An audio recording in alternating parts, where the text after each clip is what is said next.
Bismillahirrahmanirrahim. Assalamualaikum warahmatullahi wabarakatuh. Perkenalkan, nama saya Muhammad Fajar. Pada kesempatan kali ini kami dari kelompok 10 akan menjelaskan tentang arbitrase syariah, Basarnas, dan eksistensinya. Pada kesempatan kali ini saya akan membahas mengenai arbitrase syariah. Sebelum kita mengenal tentang apa itu arbitrase syariah, terlebih dahulu kita mengetahui tentang pengertian arbitrase itu sendiri. Baiklah, pengertian arbitrase berasal dari kata Latin yakni arbitre, atau dalam bahasa Belanda yakni arbitrage, yang berarti suatu kekuasaan untuk menyelesaikan sesuatu menurut kebijaksanaan. Artinya bahwa penyelesaian sengketa yang dilakukan oleh seorang atau beberapa orang arbiter atas dasar kebijaksanaannya, dan para pihak akan tunduk pada atau mentaati putusan yang diberikan oleh arbiter yang mereka pilih atau tunjuk.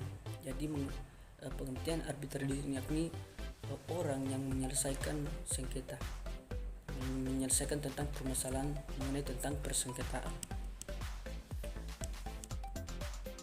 Sementara menurut pasal 1 angka 1 Undang-Undang nomor 30 tahun 1999 mengemukakan mengenai tentang arbitrase adalah cara penyelesaian suatu sengketa perdata di luar pengadilan umum yang didasarkan pada perjanjian arbitrase yang dibuat secara tertulis oleh para pihak yang bersengketa.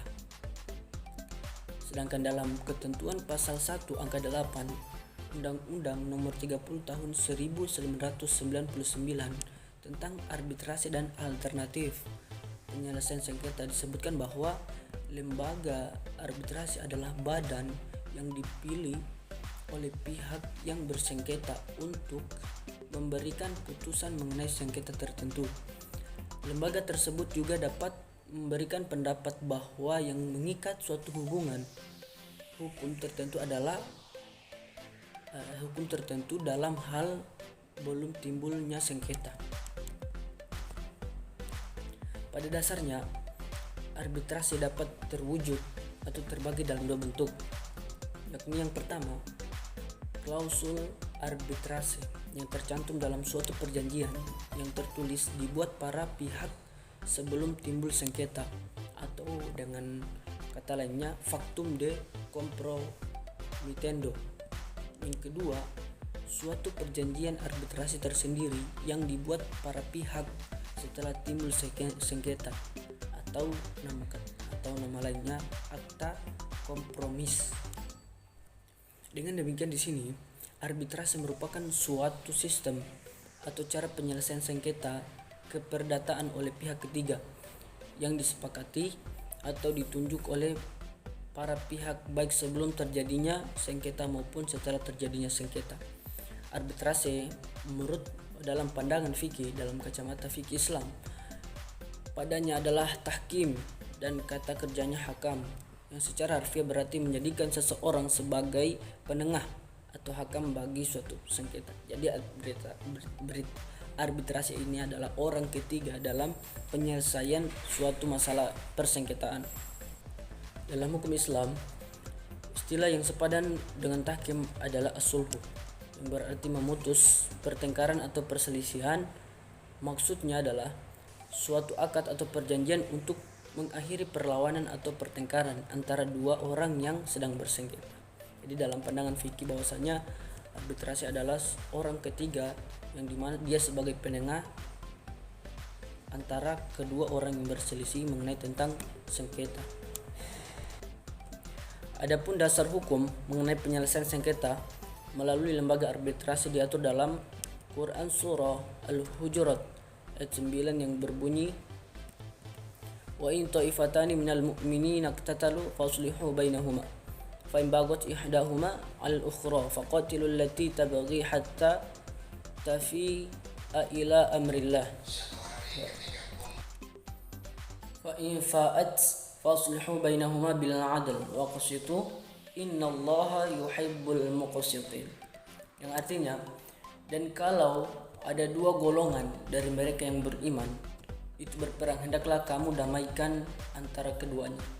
Tapi kalau yang satu melanggar perjanjian terhadap yang lain, hendaklah yang melanggar perjanjian itu kamu perangi sampai surut kembali pada perintah Allah. Kalau dia telah surut, damaikanlah antara keduanya menurut keadilan, dan hendaklah kamu berlaku adil. Sesungguhnya Allah mencintai orang-orang yang berbuat adil. Dalam hukum arbitrase selanjutnya adalah al-hadis. Selain Al-Quran dan hadis, juga ijma atau kesepakatan ulama-ulama dari kalangan sahabat Rasulullah SAW atas keabsahan praktek tahkim. Pada masa sahabat telah terjadi sengketa secara arbitrase di kalangan para sahabat dan tak seorang pun yang menentangnya. Bahkan Umar bin Khattab telah memberikan pengarahan dalam persoalan ini dengan menyatakan yang artinya perdamaian itu diperbolehkan di antara orang-orang muslim, kecuali perdamaian yang menghalalkan yang mengharamkan atau mengharamkan yang halal, menghalalkan yang haram atau mengharamkan yang haram.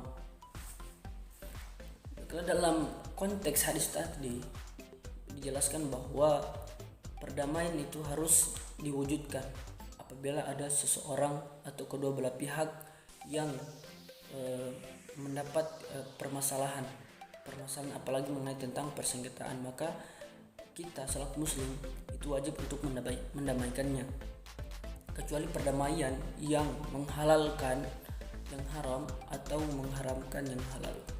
Ini sudah melanggar ketentuan hukum syariat Islam.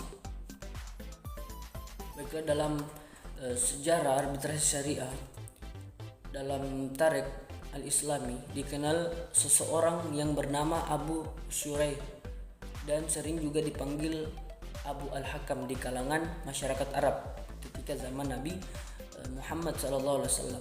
Beliau ini sudah cukup dikenal dan dihormati karena kebijaksanaannya dalam menyelesaikan segala bentuk perselisihan anggota masyarakat dan diajukan kepadanya. Jadi arbitrase ini sudah terjadi pada zaman Rasulullah SAW. Abu Shuraih ini sangat piawai atau pandai dan kelincahannya dalam menyelesaikan perselisihan tersebut, dan sangat dihargai dan dipuji oleh Nabi sebagai suatu terobosan dan pekerjaan yang sangat mulia, sehingga Nabi Muhammad SAW tidak melarang atau tidak pula menganjurkan dalam hal ini. Nabi diam saja ketika diminta pendapatnya untuk menyelesaikan sengketa melalui Abu Al-Hakam atau Abu Shuraih ini dengan takrir. Nabi tersebut kiranya dapat dijadikan sebagai tonggak sejarah titik awal dalam masyarakat Islam tentang adanya sistem hakam arbitrasi ini. Jadi dalam penjelasan tadi mengenai tentang arbitrasi ini bukan terjadi pada zaman sekarang ini. Arbitrasi ini atau persengketaan ini sudah terjadi pada zaman Rasulullah SAW, yang dimana yang penengahnya itu yakni Abu Shuraih tadi, yang dimana dia itu dalam piawai atau pandai dalam menyelesaikan suatu permasalahan mengenai tentang persengketaan yang terjadi pada zaman Rasulullah SAW. Mungkin itu saja yang saya dapat jelaskan mengenai tentang arbitrasi syariah. Adapun materi yang lain atau pembahasan yang lain mengenai tentang Basarnas dan eksistensinya akan dijelaskan oleh teman. Keunggulan dan kelemahan arbitrase. Keunggulan arbitrase dapat disimpulkan melalui Undang-Undang Nomor 30 Tahun 1999. Dalam penjelasan umumnya dapat terbaca beberapa keunggulan penyelesaian sengketa melalui arbitrase dibandingkan dengan penata peradilan. Keunggulan itu adalah yang pertama, kerahasiaan sengketa para pihak terjamin. Yang kedua, keterlambatan yang diakibatkan karena hal prosedural dan administratif dapat dihindari. Yang ketiga, para pihak dapat memilih arbiter yang berpengalaman, memiliki latar belakang yang cukup mengenai masalah yang disengketakan, serta jujur dan adil. Yang keempat, para pihak dapat menentukan pilihan hukum untuk penyelesaian masalahnya. Yang kelima, para pihak dapat memilih tempat penyelenggaraan arbitrase. Yang keenam, putusan arbitrase merupakan putusan yang mengikat para pihak melalui prosedur sederhana ataupun dapat langsung dilaksanakan. Para ahli juga memukakan pendapatnya mengenal keunggulan arbitrase menurut Profesor Subekti. Bagi dunia perdagangan atau bisnis, penyelesaian sengketa lewat arbitrase atau pewarisan mempunyai beberapa keuntungan, yaitu bahwa dapat dilakukan dengan cepat oleh para ahli dan secara rahasia. Sementara HMN Purwosudjo mengemukakan arti pentingnya peradilan wasit atau arbitrase adalah penyelesaian sengketa dapat dilaksanakan dengan cepat. Para wasit terdiri dari orang-orang ahli dalam bidang yang disengketakan, yang diharapkan mampu membuat putusan yang memuaskan para pihak. Yang ketiga, putusan akan lebih sesuai dengan perasaan keadilan para pihak. Yang keempat, putusan keadilan wasit dirahasiakan sehingga umum tidak mengetahui tentang kelemahan-kelemahan perusahaan yang bersangkutan. Sifat rahasia pada putusan pewasitan inilah yang dikehendaki oleh para pengusaha.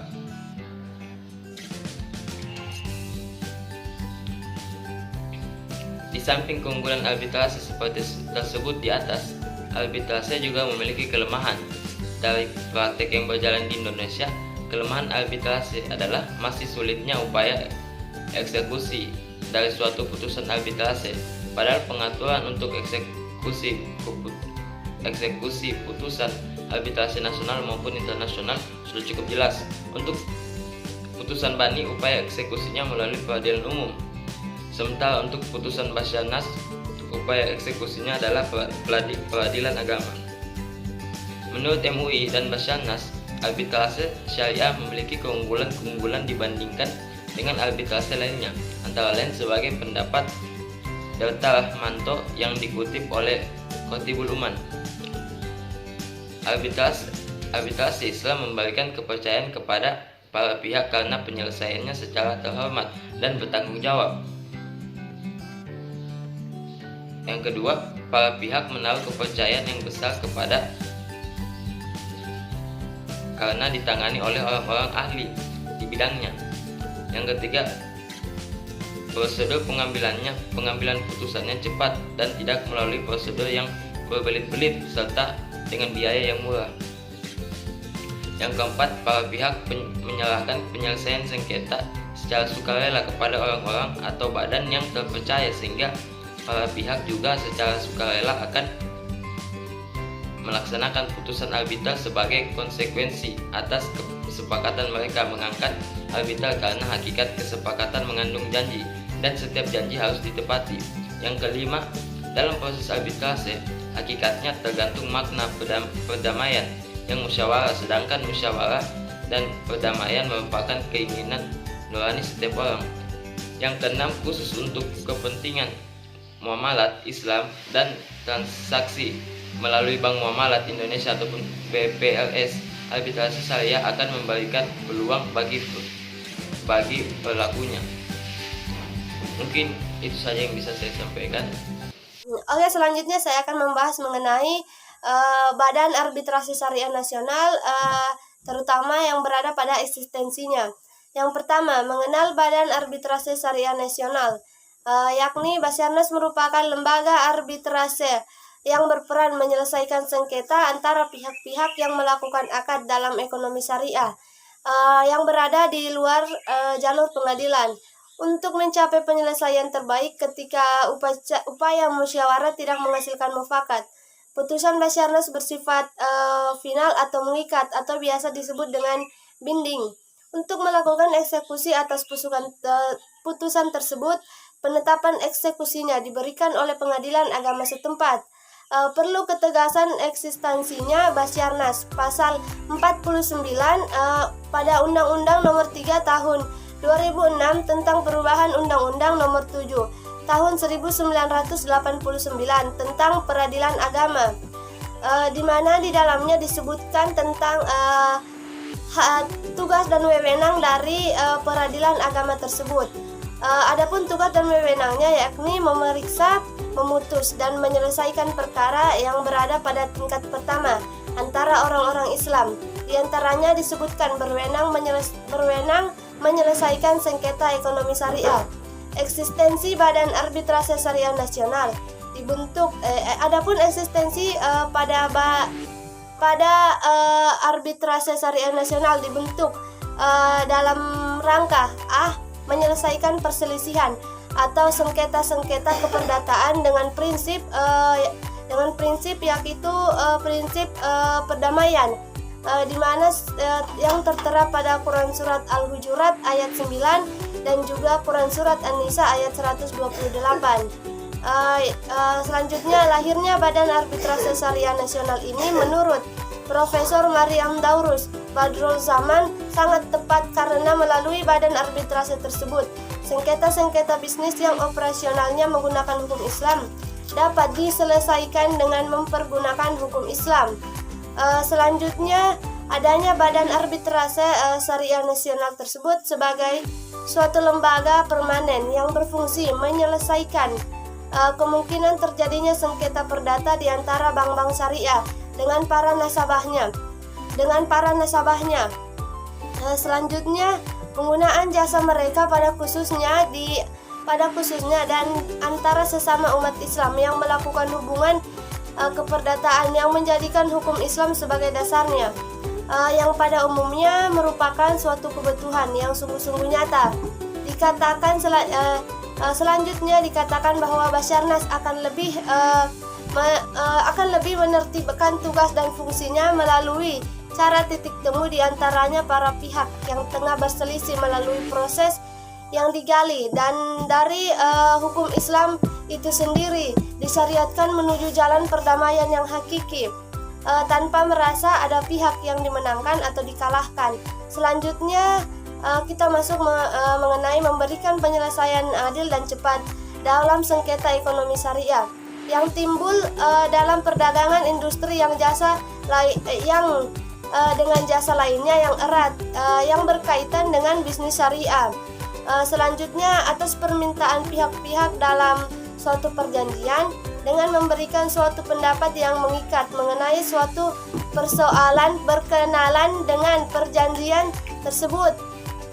Basarnas dalam memeriksa dan memutus perkara akan selalu dilandasi dengan hukum Islam, dengan kata lain bahwa eksistensinya Basarnas merupakan suatu pilihan hukum bagi hukum Islam yang dengan menyelesaikan sengketa bisnis syariahnya telah diperkuat dengan Undang-Undang Nomor 21 Tahun 2008 tentang Perbankan Syariah dan Undang-Undang Nomor 48 Tahun 2009 tentang di mana membahas tentang kekuasaan kehakiman, dan apabila salah satu pihak tidak menjalankan putusan tersebut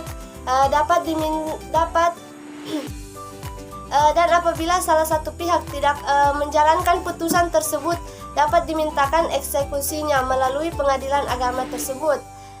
Selanjutnya, upaya hukum atas putusan Basarnas dan eksekusinya. Sebagaimana halnya putusan arbitrase lainnya adalah ke pengadilan negeri. Akan tetapi menurut Muhammad Nasihlin, sengketa yang diselesaikan Basarnas, maka pengajuan permohonannya pembatalan terhadap putusan Basarnas tersebut ke pengadilan agama. Alasan tersebut didasarkan pada dua hal, yakni yang pertama dasar legalitas wewenang pengadilan agama dan cara penyelesaiannya. Mungkin itu saja yang bisa saya bahas dalam pemaparan materi kali ini. Lebih dan kurangnya mohon dimaafkan. Oke, mungkin itu saja yang bisa saya paparkan pada pemaparan materi kali ini dengan judul Arbitrase, Basarnas dan Eksistensinya. Lebih dan kurangnya mohon dimaafkan. Saya akhiri dengan ucapan Subhanallahu wa bihamdi wa ashadu an la ilaha anta astaghfirullah wa atubu ilaihi. Wassalamualaikum warahmatullahi wabarakatuh.